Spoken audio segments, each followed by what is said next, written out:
Home chef recipes తెలుగులో టమాటా capsicum రోటి పచ్చడి టేస్టీగా ఈజీగా ఎలా తయారు చేసుకోవాలో చూసేద్దాం.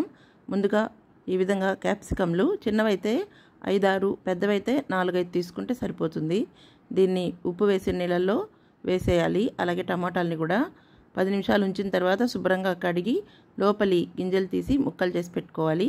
ఇప్పుడు ఒక బాణల్లో 1/2 స్పూన్ వరకు మెంతుల్ని 1 టీ స్పూన్ ఆయిల్లో వేసుకుని మంట లో ఫ్లేమ్లో పెట్టుకుని దోరగా వేగిన తర్వాత 1 టేబుల్ స్పూన్ మినపప్పు కూడా వేసుకుని కొంచెం కలర్ చేంజ్ అవ్వగానే జీలకర్ర 1 టీ స్పూన్ అలాగే 1 టీ స్పూన్ ఆవాలు కూడా వేసుకుని ఈ రెండు చిటపటలాడేంత వరకు ఒక 10 సెకండ్లు వేపుకుంటే సరిపోతుంది. తర్వాత ఇందులో 2 టీ స్పూన్ల వరకు నువ్వులు వేసుకుందాము.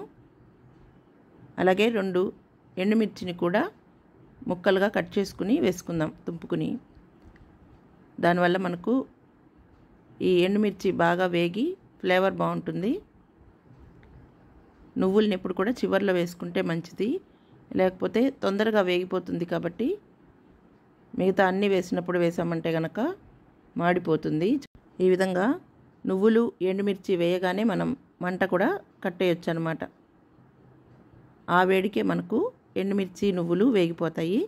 తర్వాత కొద్దిగా వెచ్చగా అయ్యేంత వరకు ఆరనిచ్చి అప్పుడు మనం దీన్ని మిక్సీ జార్లో వేసుకుని అందులోనే 1 టీ స్పూన్ కల్లుప్పు కూడా వేసుకుని ఫైన్ పౌడర్గా చేసి పక్కన పెట్టుకోవాలి. ఆ తర్వాత ఇదే బాణల్ని స్టవ్ మీద పెట్టుకుని మరొక టీ స్పూన్ నుంచి 1 టేబుల్ స్పూన్ వరకు కూడా మనం ఆయిల్ వేసుకోవచ్చు. ఆయిల్ని హెల్త్ గురించి తక్కువ వేసుకునే వాళ్ళు 1 టీ స్పూన్ అయినా కూడా వేసుకోవచ్చు అన్నమాట. ఈ ఆయిల్లో ముక్కలుగా కట్ చేసి పెట్టుకున్న క్యాప్సికమ్ మొత్తం వేసేసుకుని వేయించుకోవాలి. ఈ క్యాప్సికమ్ కొద్దిగా మగ్గిన తర్వాత ఇందులో మనం పచ్చిమిర్చి మనం తినే కారాన్ని బట్టి వేసుకోవాలి. ఇక్కడ నేను 5-6 పచ్చిమిర్చి వేసుకుంటున్నాను. ఇక్కడ నేను కొంచెం మీడియం సైజులో ఉన్న 6 క్యాప్సికమ్లు తీసుకున్నాను. దీనికి ఒక 6 పచ్చిమిర్చిని శుభ్రంగా కడిగి ఈ విధంగా ముక్కలుగా తుంపుకుని వేసుకున్న తర్వాత ఈ 2 కొంచెం మగ్గాక టమాటా 4 పెద్ద సైజు అన్నమాట. ఇవి 4 టమాటాలని కూడా శుభ్రంగా కడిగి ముక్కలుగా తరిగింది వేసుకుని ఈ మొత్తాన్ని మగ్గించుకోవాలి. ఇది మూత పెట్టుకుని కూడా మగ్గించుకోవచ్చు. సగం వరకు మగ్గిన తర్వాత ఇందులో ఒక 1/2 స్పూన్ నుంచి 1/2 స్పూన్ వరకు పసుపు వేసుకుని మరి కాసేపు మగ్గనివ్వాలి. ఇలా మగ్గిన తర్వాత ఇందులో ఒక 2 టీ స్పూన్లు మాత్రమే చింతపండు ఈనెలు పెచ్చులు తీసేసి శుభ్రంగా కడిగి వేసుకోవాలి. మనం టమాటాలు ఎక్కువే వేసుకున్నాం కాబట్టి చింతపండు తక్కువే పడుతుంది. చింతపండు వేశాక మరొక 2-3 నిమిషాల పాటు మగ్గించుకుని కొద్దిగా చల్లారిన తర్వాత మనం మిక్సీ పట్టుకున్నాం కదా పౌడర్లా చేసుకుని పప్పులన్నీ వేసి అందులోనే ఈ మగ్గించుకున్న క్యాప్సికమ్ ముక్కలు ఇవన్నీ కూడా వేసేసుకోవాలి.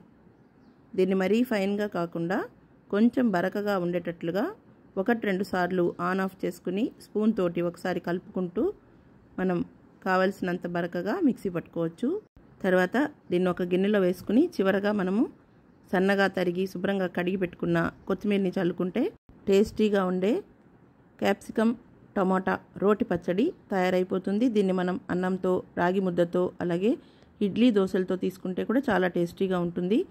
ఈ పద్ధతిలో ఒకసారి మీరు తయారు చేసి చూసి మీకు కూడా ఈ పచ్చడి ఎలా వచ్చిందో కామెంట్ చేయండి.